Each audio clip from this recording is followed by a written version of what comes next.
247Sports put out their predictions for the first AP poll of the 2023 football season. The Aggies were inside the top 20, and I am not one bit surprised.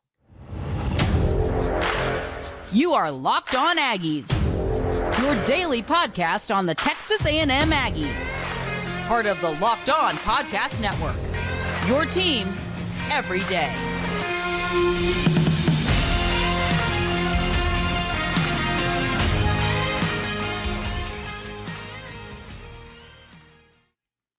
Welcome on in the Locked On Aggies. I'm your host, Andrew Stefaniak. Thanks for making Locked On Aggies your first listen every single day.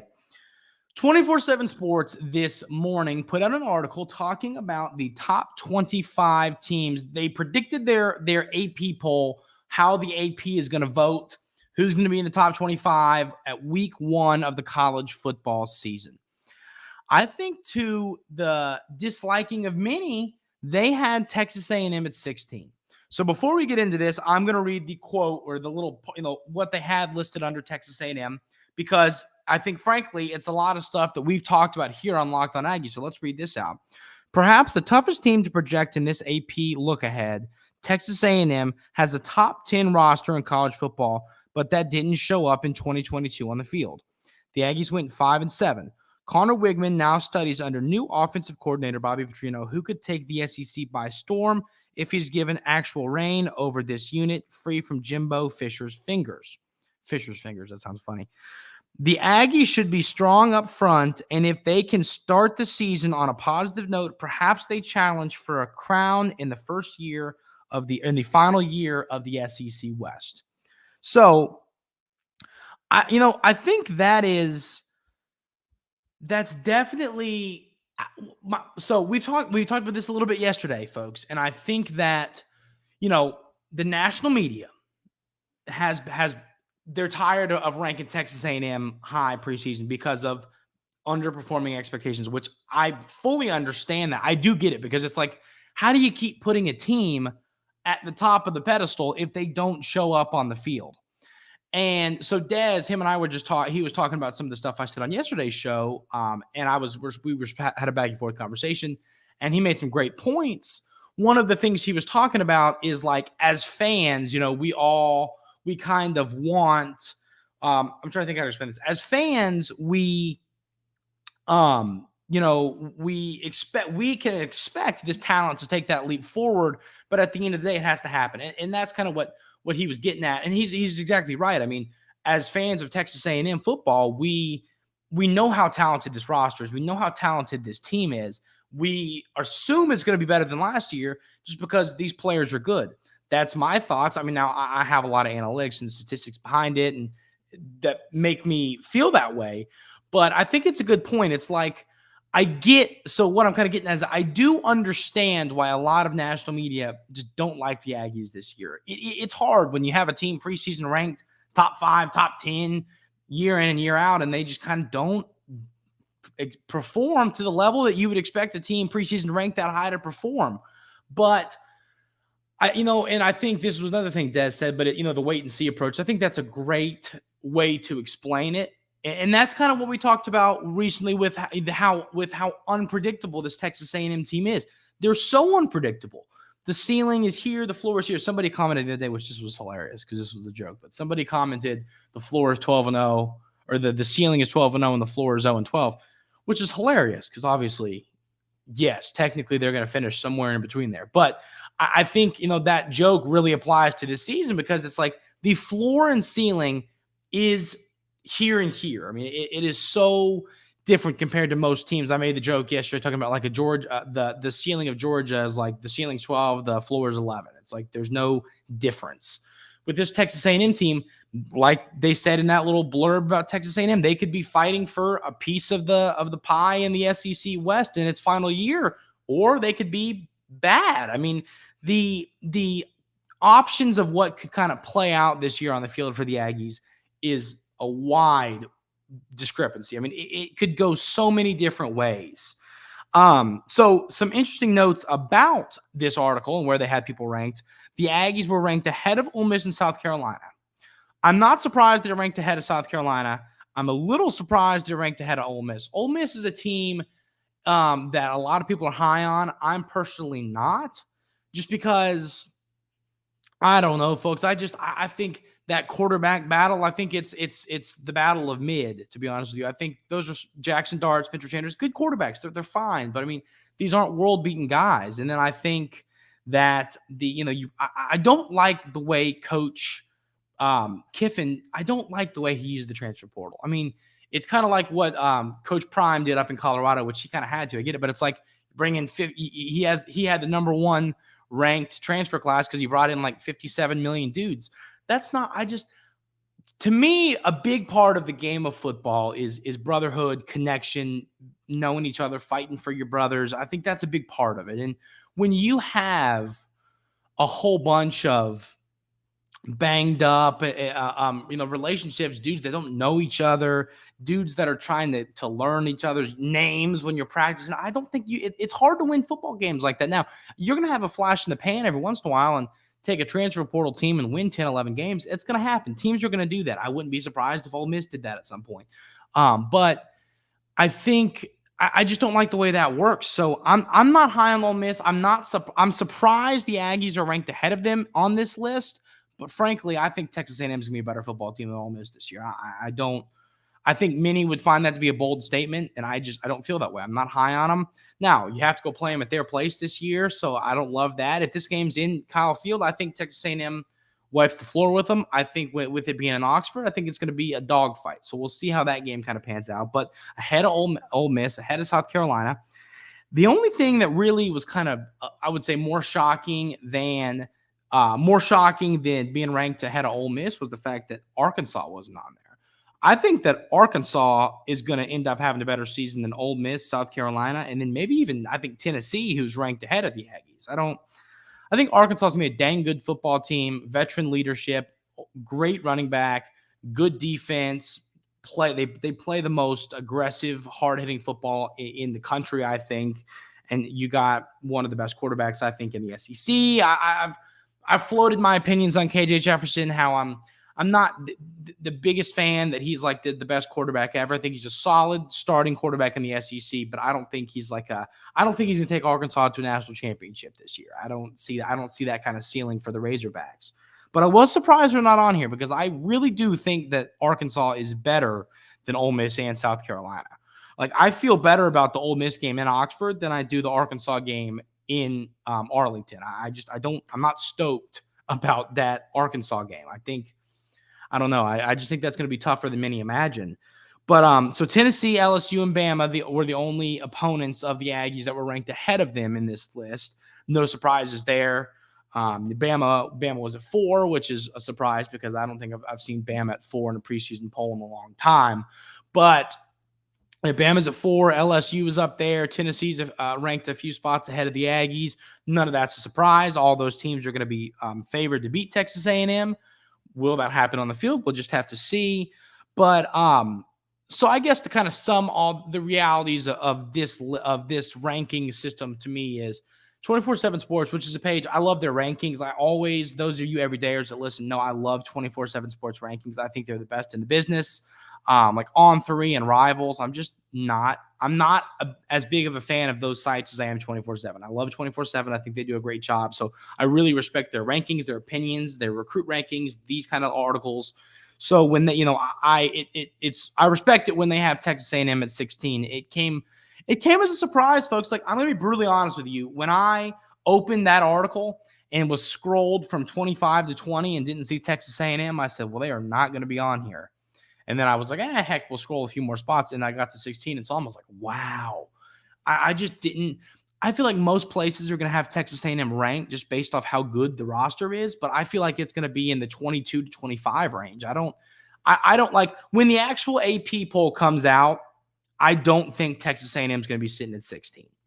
I think they're going to be in it, but I think it's going to be closer to the 20, like I said, 20 to 25 range, maybe 22 to 25 range. So it's going to be interesting to see where the Aggies land there. I mean, hey, we're coming up, folks. It is August. You all are watching this on August 1st. We got fall camp coming up here in a couple days. I cannot wait to get in this Maxwell football. the offseason's fun. I like bringing you speculatory stuff.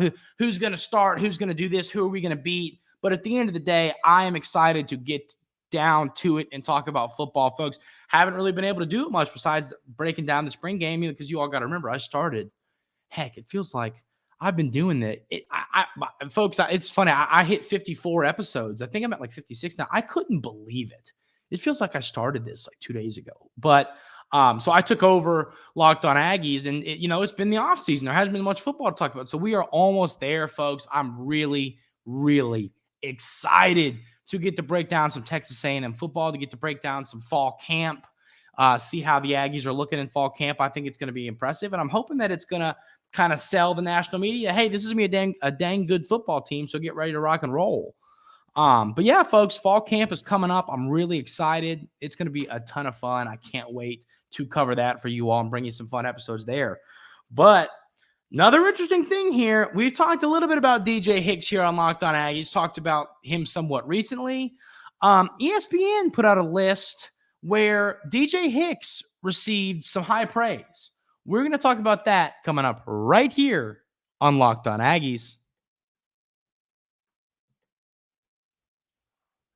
But first, I want to talk about our amazing friends over at eBay Motors.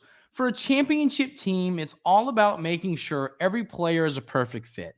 It's the same when it comes to your vehicle. Every part needs to fit just right. So the next time you need parts and accessories, head to eBay Motors. With eBay Guaranteed Fit, you can be sure every part you need fits right the first time around. Just add your ride to My Garage and look for the green check to know the part will fit, or your money back. Because just like in sports, confidence is the name of the game when you shop on eBay Motors. And with over 122 million parts to choose from, you'll be back in the game in no time. After all, it's easy to bring home a win when the right parts are guaranteed. Get the right parts, the right fit, and the right prices on ebaymotors.com. Let's ride. eBay Guaranteed Fit. Only available to U.S. customers. Eligible items only. Exclusions do apply. So, folks, DJ Hicks, high praise. Let's get into it. ESPN put out an article where they kind of ranked 39 true freshmen with the best attributes, right? It was a really fun article. It was a cool piece to read, talking about some different freshmen around the SEC, different freshmen all around the country. And, of course, DJ Hicks was listed top recruit in the 2023 class. Interesting thing about DJ Hicks, which, I knew he was one of the higher ranked guys all time for the Aggies when it comes to recruiting, but he's number 3 behind first place Walter Nolan, and then second place was some guy. Oh God, his name was Myles Garrett. I don't know who that guy is, but some guy I guess played at Texas A&M. I guess he made it to the NFL. But kidding. So he's behind Myles Garrett and Walter Nolan. Interesting thing about that though is the fact that I don't understand how they make those lists, because Myles Garrett on there was the number 1 recruit in this class, of course, and was ranked like a 101, which I don't get how they make those rankings. I understand how you make the recruiting rankings. Those didn't make sense to me. How Walter Nolan was ahead of Myles Garrett, I don't know the analytics there, but I just thought it was interesting that David Hicks, DJ Hicks, is right behind those two guys as the top 3 recruit in Texas A&M recruiting history since they've been, taking these numbers down. So that was an interesting little tidbit there. So DJ Hicks was named the most powerful true freshman. So we're going to read the quote that ESPN had for Hicks in regards to this article. So, among the most explosive players in the class, Hicks plays with great effort and tenacity. There often seems to be a wake of carnage in his path. He will fire off the ball and be a disruptive force, but you see his power when he meets resistance. He consistently jolts blockers and powers through them. The son of a high school coach, he knows the game well to match his power. He should be a factor for the Aggies in year 1. So first of all, talking about DJ Hicks, obviously I think many know that his dad's a high school coach, but I think that means a lot. I think people use the term coach's son a lot. I don't know where you all stand on that opinion. Like how much does that matter? But to me, I think there's something about it's different in baseball. I always joke because, I grew up playing baseball, and it's like, my dad coached me And there were still times where if I, popped up to second base, I was going to not be pleasant for a couple minutes. But I think in football, I think there's a different respect for the game in football than there is in baseball. And it's like, I think like in baseball, when I was younger, you don't understand it. And that's when you act like that. And then as I grew up, you learn the respect of the game. And I think that is a big deal. And it's something that is going to be a part of Hicks. I think my point here is I think the whole coach's son thing in football is a big deal. I think you know the game well. You have a high football IQ. You respect the game. You respect your teammates. You're a hard worker. I think it just gives you lots of different attributes that are big parts of being successful on the gridiron, and I think Hicks possesses all those. But so the most powerful player, of course, I mean, DJ Hicks is like the best. He is an incredible shot put thrower, which, there has to be power to do that. I mean, that's, throwing that thing, it's heavy. That's something that takes power, takes explosiveness, stuff like that. So there's no question that Hicks is an explosive, powerful player. And I think you're going to see that on display. What kind of stood out to me as a question is they said, he's going to make an impact year one. I think that is what's going to be interesting, folks. And this was something I was talking with some people about recently, but what is DJ Hicks's true freshman season going to look like? I think he got a little bit, dealt a bad hand of cards based on the fact that he's going into one of the best defensive lines in college football. And it's not like this is, I think that when you talk about how good a unit is, so you can talk about, these three players are the best in the country, but then the depth is For Texas A&M, it's like you got 10, 11, 12 guys who can come in and play the position well and are highly ranked recruited guys. So Hicks is like, he's coming into a room. It's like normally I think at most programs, if you're the number 8 player in the recruiting class, you come in and you're like, oh, well, I'm the number 8. I'm going to play the minute I walk on campus. For Hicks, it's like, dude, you're joining the room that had like a dude that was ranked higher than you, which I make this joke because it's like not many places can say that. Not many recruits, not many colleges, Division I schools can say like, yeah, we have a number 8 overall player in the class, but I don't know how much he's going to play because we also had a guy that was ranked in the top 5 last year. It's like, I think that is an ode to Texas A&M recruiting as a whole and just how dang good this football team can be. But what does Hicks' role look like? This was something I didn't ask, but someone asked McKinley Jackson at Media Days was, what's Hicks been doing? And according to McKinley Jackson, Hicks has been rolling across the whole defensive line, working around in lots of different positions. And McKinley Jackson had a lot of high praise for him, a lot of positive things. He was saying a lot of stuff about how good this guy's going to be. So I think that's a good thing to hear. You love hearing a leader on the team talking about how hard of a worker someone is, how well they're doing so far at practice. It's all stuff you like to hear. So we love hearing that. But Hicks, like I said, when it comes to his role this season, I think that is what's going to be interesting. He's going to get playing time. I mean, there is no question in my mind he's going to get playing time, but how significant is that playing time? Does he get to 200 snaps? Is it closer to 150 snaps, maybe 100 snaps? Like, where is that number located? That's going to be kind of interesting to see how that all pans out. I foresee a world where Hicks plays a relevant role. And here's the deal, folks. If Hicks were to overtake Walter Nolan or overtake one of the Shamars or overtake somebody, I wouldn't be the most surprised person in the world. Because while those players were talented and those players were blue chip recruits, highly ranked guys, so is Hicks. It's, I think you have to remember that. It's like this guy can be really good too. So we can't count him out. And it's hard to count him out. Like I said, he's a top 10 recruit in the dang class. You cannot count out Hicks and what he can do this season. But I really think there's a world where DJ Hicks plays relevant snaps. And I think there's a world where you don't see him a ton. I think it's just kind of going to come down to what this year looks like. And at the end of the day, if stopping the run becomes an issue, maybe DJ Hicks, if they say, okay, we'll give him a shot, he can stop the run. It's like, I think there are multiple different things that could lead to him getting on the field. We'll just kind of have to see how that plays out. But no, I would not be one bit surprised to see Hicks play substantial snaps this season. And I'm pretty excited to see what that looks like because he's a dang good player. As ESPN said, most powerful freshman in the class. I think he's just going to bully opposing offensive linemen. And I think he's the type of defensive lineman that I think he's in football shape to come in and play in the SEC right now. And you can't say that often about defensive linemen, offensive linemen. Sometimes they have to take that redshirt year, kind of develop into their body. Feel like that's not the case for Hicks. I feel like he could walk in right now and be a guy for the Aggies defensive line. So we'll just have to see what his role looks like and how that all pans out. Talking about somebody else that got some high praise, Bryant Gross-Armiento, the Aggies secondary coach, has been doing a really good job on the recruiting trail. And 247Sports, they decided to kind of give him an attaboy. We're going to talk about that coming up right here on Locked On Aggies.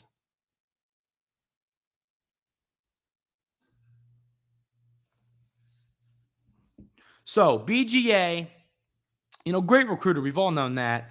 They ranked 247Sports to their top 10 recruiters for the 2024 cycle. BGA was at number 4. And I think that is very deserving. You look at this. So if you go on 247Sports, they'll put like who helped recruit players, you know what I mean? So you'll look at that list and it'll say this guy recruited him, for each school. So the names that BGA helped recruit for this 2024 cycle so far: Jordan Pride, Myles Davis, Weston Davis, and Ernest Campbell. I mean, some dang good football players. Jordan Pride is going to be a monster. And of course, Jordan Pride is going to be and Myles Davis will both be in BGA's room when they get to College Station to play in their college football. So I'm really impressed with what he's doing, and I think it's a good thing. Now, and then another thing, looking at the 2025 class, I was kind of looking at obviously Texas A&M to this point. I always get worried I'm going to say something, and then tonight they're going to get a commit for 2025. And so as of right now when I'm recording, there's no commits to the 2025 class. But when you look at the prospects, there's a lot of talented guys that are listed as warm for Texas A&M, which means what warm means is like if they were to put out a top 5 list of schools, Texas A&M would be included. And a lot of those names, if you click on those where it says warm, BGA is the guy listed for as either the main recruiter or the secondary recruiter, as a primary or secondary. And that, that's a big deal. Having a guy who can just go win battles is a big deal. You have to have somebody who's willing to go up against the Sabins and go up against Coach Sark over at Texas and Kirby Smart and just win battles. I mean, at the end of the day, you got to beat everybody at Oklahoma. When you're recruiting the top talent, you are beating LSU, Alabama, Georgia, Texas, Oklahoma, Clemson, on a recruitly basis. I mean, these are players you have to beat out these schools for each one of these top recruits, and that's not easy to do. So BGA is a guy who's proven he can do that, and I think he's going to prove that he can do that for a long time. Texas A&M is very lucky to have him as a coach, and we're lucky that he's going to be around coaching and recruiting for a long time, hopefully. So that's great. So I think that the interesting thing about this is that I think the interesting thing about the recruiting, and talking about BGA a little bit, moving on to just this class as a whole, is something that stood out to me was who recruits who, right? So DJ Durkin, right? There were some players that he recruited himself, right? Okay, like Tristan Jernigan. DJ Durkin said, I want that guy. I'm going to get him. I'm the DC. He's my guy. Let's go get him. Then when it comes to your quarterbacks, Maddox and O'Neal, who was the recruiter there? Bobby Petrino. Coach Fisher made that very clear that he thinks Coach Petrino has done an outstanding job on the recruiting trail lately, which is good to hear that Coach Petrino still has it when it comes to recruiting. I mean, it's obviously a big deal. You have to have the players to succeed on the field. But I like seeing that because to me, that gives off confidence. That says, if Coach Durkin is listed as the primary recruiter for a defensive player and Coach Petrino is listed as the primary recruiter for a quarterback, that says a lot to me because what it says to me is we wanted those guys, and by goodness, we went and got those guys. So that's exciting because, it makes me feel good about those quarterbacks. I mean, Maddox and O'Neal, they've taken the hit. So like O'Neal, right, on 3, he got boosted up those rankings like a million spots to like a top 10 quarterback. But 247Sports isn't a big fan of both of them. As I've said, I really like 247, not the biggest on 3 fan. It's always fun to look and say, okay, O'Neal, he's a top 10 quarterback in the class according to on 3. it's fun to look at that. And I still obviously, take into account those rankings because the composite ranking is, the biggest number. But, the 247 Sports, they aren't the biggest fans of Maddox and O'Neal, but you know who is? Coach Petrino, because he went out and got those guys.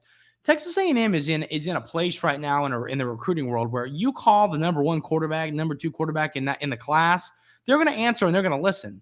You're not Missouri. You're not a school like you can get in with these big time recruits, and Texas A&M has proven they can do that. So what I'm kind of getting at here is the fact that these quarterbacks aren't the highest ranked guys in the world. I bet you that Texas A&M could have gone out and got a quarterback ranked a little bit higher than these guys. But at the end of the day, Coach Petrino found the guy he liked, and he said, these are my quarterbacks. I'm going to get them. And he brought them in. So to me, that kind of says Coach Petrino likes these guys. He thinks that these guys can play in his system. And I trust Coach Petrino, folks. I mean, at the end of the day, you can be like, oh, we want a quarterback who's a top 50 recruit in the class. I want the quarterback that Coach Petrino wants. I want the quarterback that one of the best offensive minds in college football history wants. And that's why I think looking at this recruiting class, it's interesting to see who of the Texas A&M coaching staff has gone after each player in the recruiting class. So that kind of stood out to me. That was a little bit interesting to me. But folks, like I say, that is going to do it for today's episode of Locked On Aggies. I really appreciate you tuning in. We are so close to some fall camp. We are so close to football. I can smell it. I can taste it. I can see it. So we're going to have a lot of fun stuff coming your way for fall camp. I'm really looking forward to it. And close your eyes. What's the date? It is August 1st. We are a month and a couple days from kickoff of the 2023 football season. Fire me up, folks. I cannot wait, and I can't wait to bring you all the coverage of this Texas A&M football team all season long. I really appreciate you all tuning in. It means the world to me. I love being able to bring this podcast to you all every single day. I hope you have an amazing rest of your day today. And folks, we will see you tomorrow.